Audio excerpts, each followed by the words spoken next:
A fase de grupos da Sul-Americana, é Sul-Americana que a gente vai chamar aqui na Rádio Botafogo, porque é assim que tem que ser chamada. Vai começar essa semana e o que a gente pode esperar do Botafogo, né, para esse início de Sul-Americana, o que a gente pode esperar do grupo do Botafogo? Vocês estão vendo aí na tela que eu estou cercado aqui de feras, né, de grandes feras, mas a gente começa a bater um papo depois da vinheta.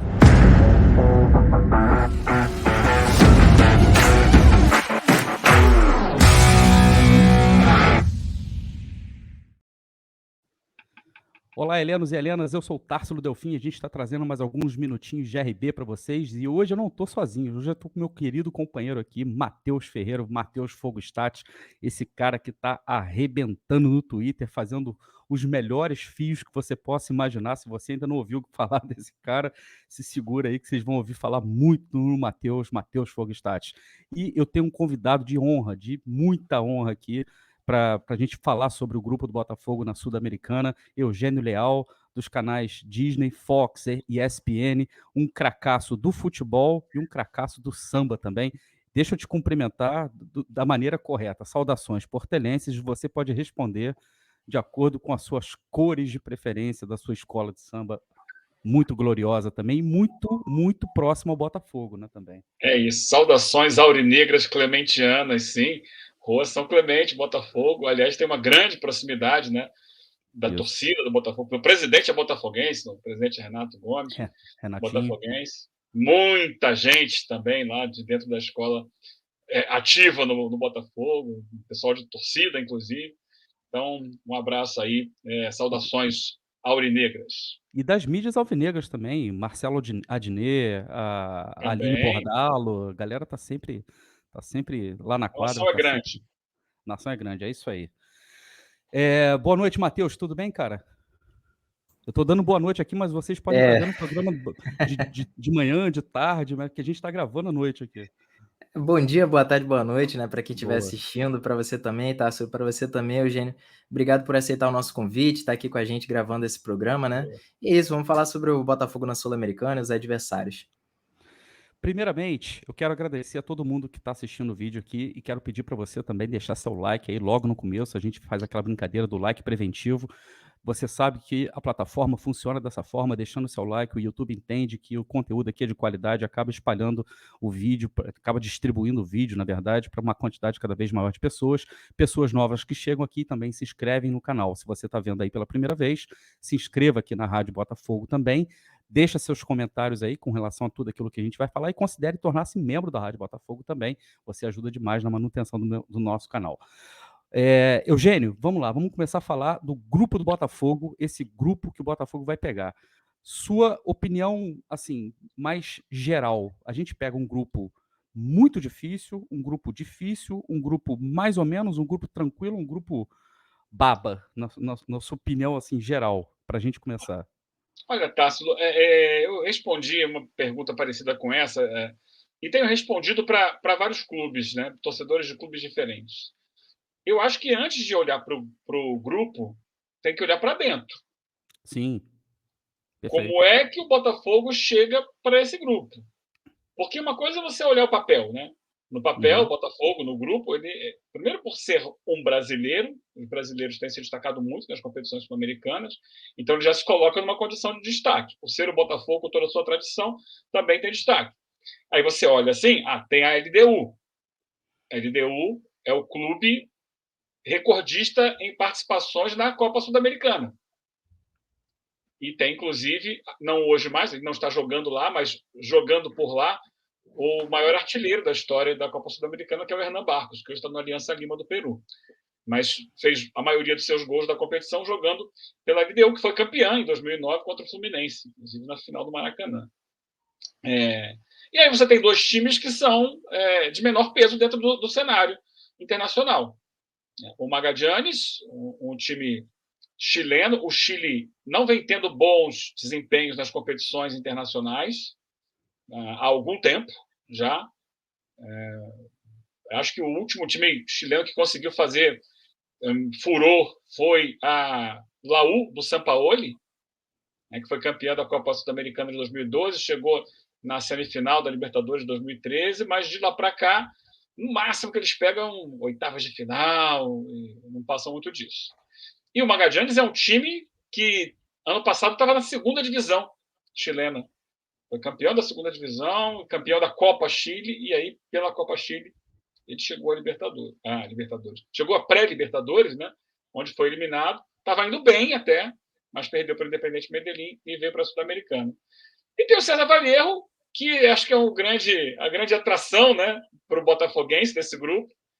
Eu até brincava, antes do sorteio, o sorteio foi na segunda, no domingo eu tuitei, dizendo, poderia apostar que o César Vallejo vai cair no grupo do Botafogo. Isso é a cara do Botafogo. Mas assim, os deuses do futebol, cara. Os Sim. deuses do futebol estão lá em cima pensando, olha, o que vai ser legal para acontecer aqui? Por exemplo, eles também fizeram um reencontro de São Paulo com o Tigre, que é algo fatídico, né, para a história dos dois clubes, porque desde então o São Paulo entrou numa seca danada, né? E aí, assim, é muito legal você ver o Botafogo enfrentando o Louco Abreu. Agora, assim, se é um grupo difícil, fácil, o Botafogo vai ter que fazer ele ser fácil. O Botafogo vai ter que entrar firme na competição. Sabe que a LDU é, em princípio, a grande adversária. Esse ano, com a mudança de regulamento, o segundo colocado tem a chance de seguir na competição, né? Até o ano passado só se classificava o primeiro lugar. Então, assim, brigar, no mínimo, pelo segundo lugar do grupo. Acho que dá para brigar pelo primeiro, mas tem que ver como é que o Botafogo chega, porque o que ele tem feito esse ano não ajuda, né? Sim. Ontem, mais uma vez, uma dificuldade enorme contra o Audax. Primeiro tempo muito ruim. Então, eu acho que é muito do próprio Botafogo. Verdade. E aí, Matheus? Eu concordo muito com o que o Eugênio disse, né? E de fato é muito importante a gente olhar para si mesmos. E acho que o que muita gente espera, né? O que todo torcedor do Botafogo espera é uma grande mudança de, principalmente, atitude, né? Dos atletas do Botafogo.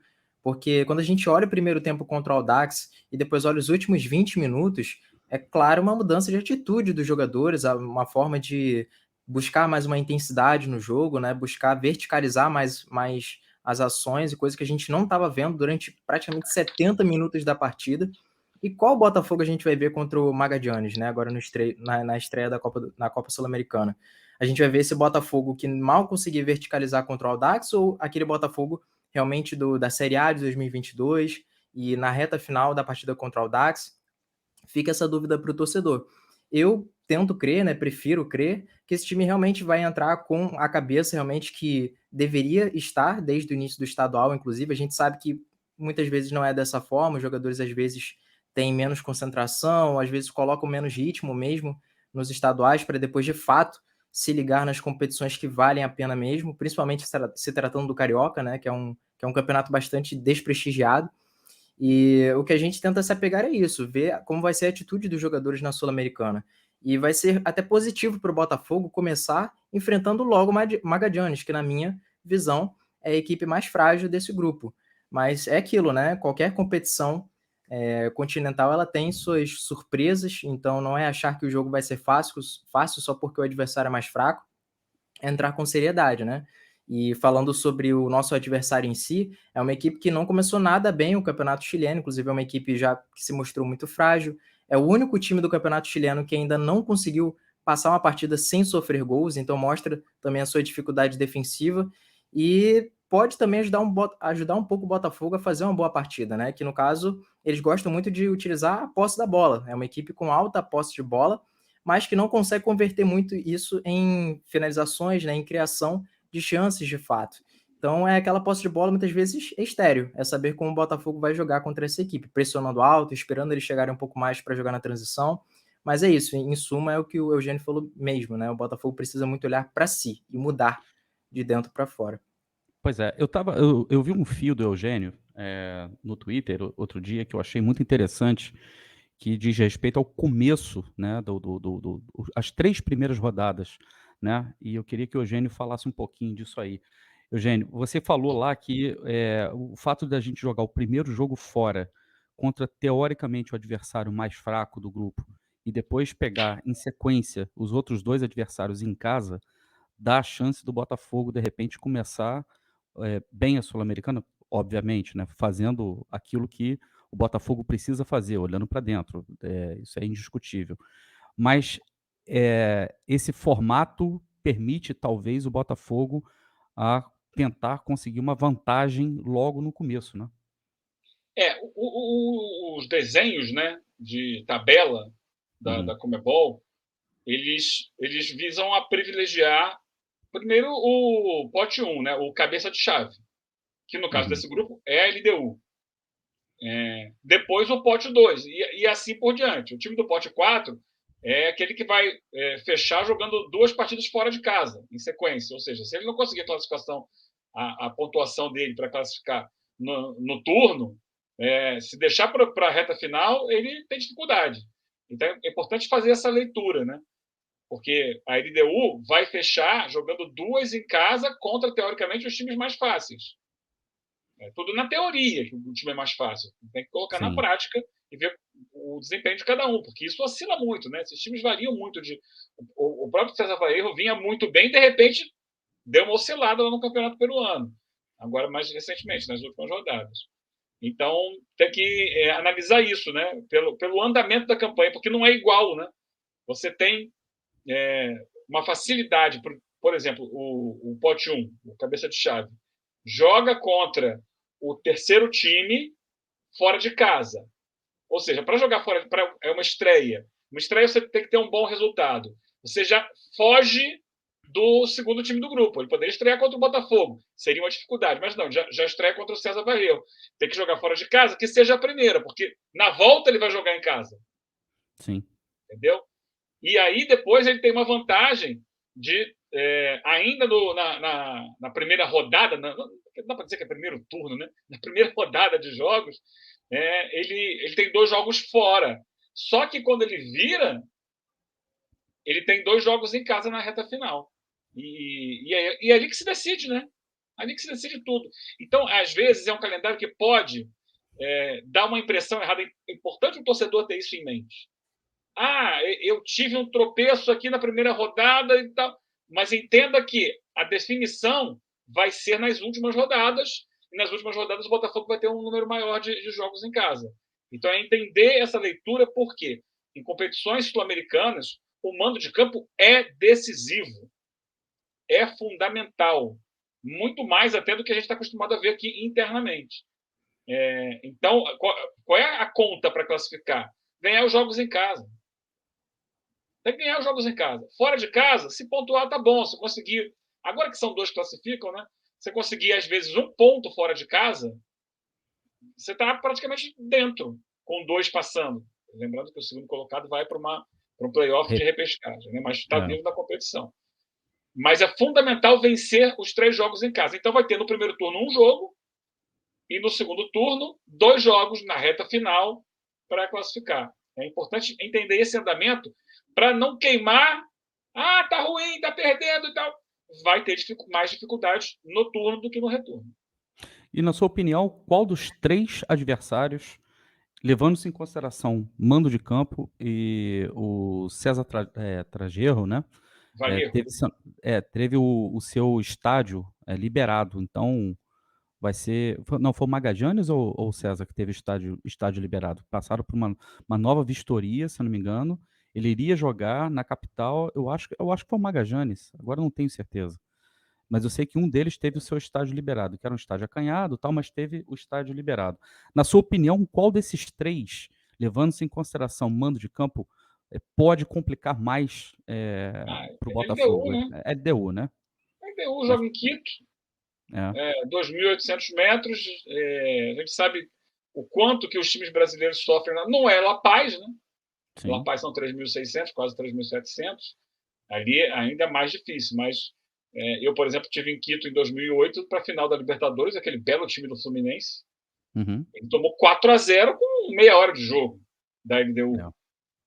porque a velocidade da bola é outra. É muito interessante isso, né? Em Quito, você não sente tanto a falta de ar, que é Uhum. fundamental em outros jogos, como em La Paz, em Potosí e tal. Uhum. Mas o que muda é a velocidade da bola, ela é muito mais rápida. E eles botam a grama mais ralinha possível para acelerar.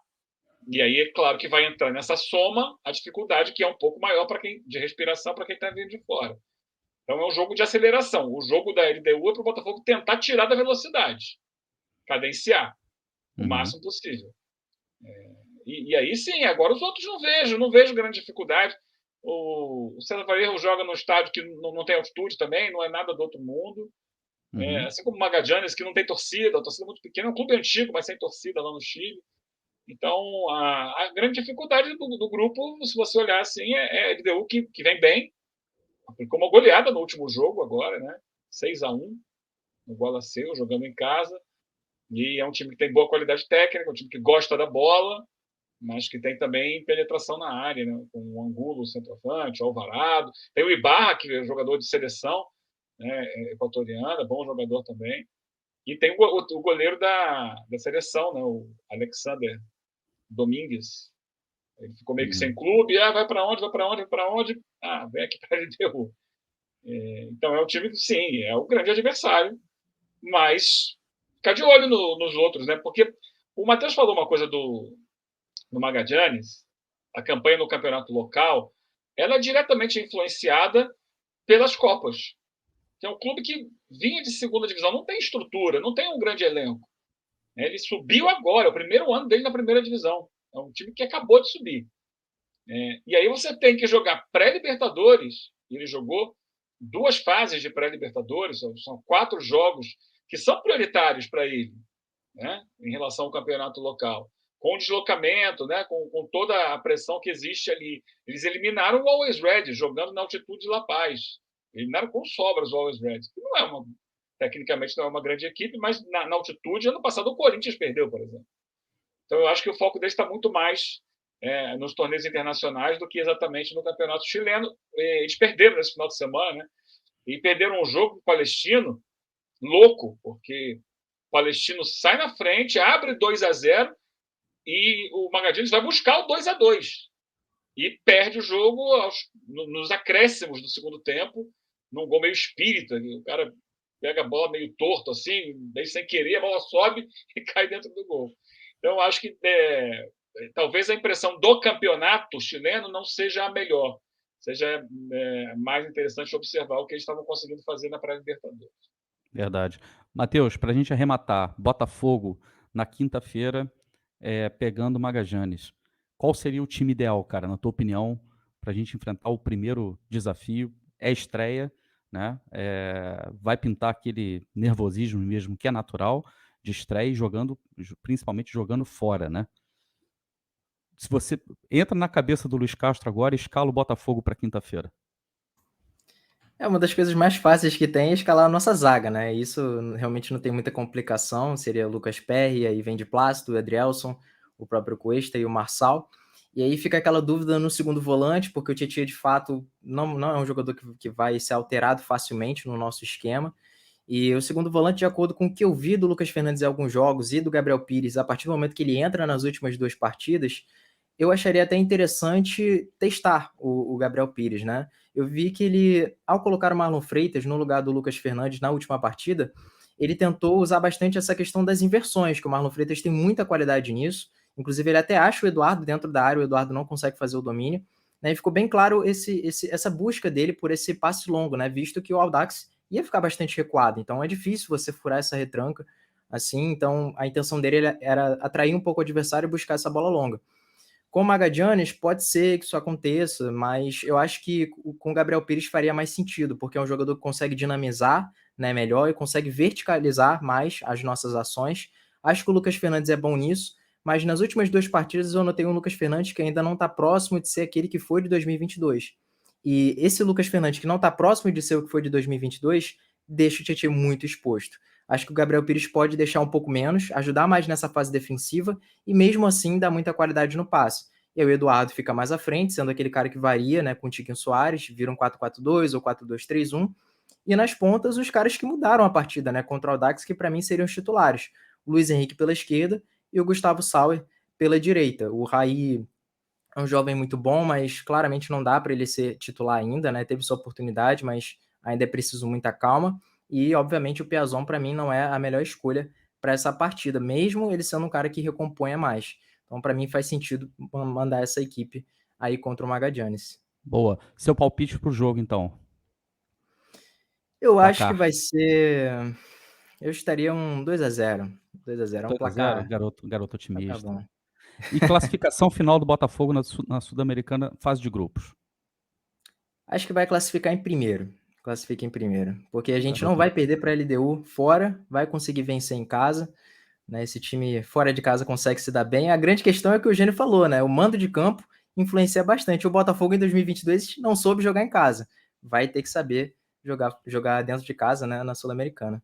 Cara, você não tá me saindo o típico alvinegro pessimista, né? Você tá com otimismo fora da curva, né? Fazer o Eugênio, contraponto. Eugênio, quero te agradecer demais pela presença e quero pedir para você deixar aí também seu palpite para o jogo de quinta-feira, Botafogo e Magajanes, Magajanes e Botafogo, e qual a posição que o Botafogo termina na fase de grupos. É contigo. Eu acho que é um jogo que o Botafogo pode ganhar, esse primeiro. Você quer palpite com placar? Palpite para placar, claro. Acho que 2-1 é um bom placar. Eu acho que no grupo como um todo, o Botafogo vai buscar o segundo lugar. Vai passar para pegar alguém que venha da Libertadores na fase de playoff. Beleza. Eugênio, obrigado demais mesmo por você ceder um pouco do seu tempo aí. Eu sei que é corrido pra caramba. Faço votos que é Semana São Clemente. especial tá apertada. Pois é. Faço votos que é São Clemente volte mais rápido para o grupo especial, porque a gente sempre sente muita falta dela lá. Valeu, Matheus. A gente vai ficando por aqui. Se você gostou desse conteúdo, deixa seu like aí também. Considere tornar-se membro. Se inscreva aqui no canal. Deixa seus comentários. Concorda, discorda daqui do que a gente falou. Qualquer coisa que vocês colocarem embaixo nos comentários está valendo, que a gente sempre responde aqui, sempre que é possível, beleza? Um grande abraço a todos. Fomos!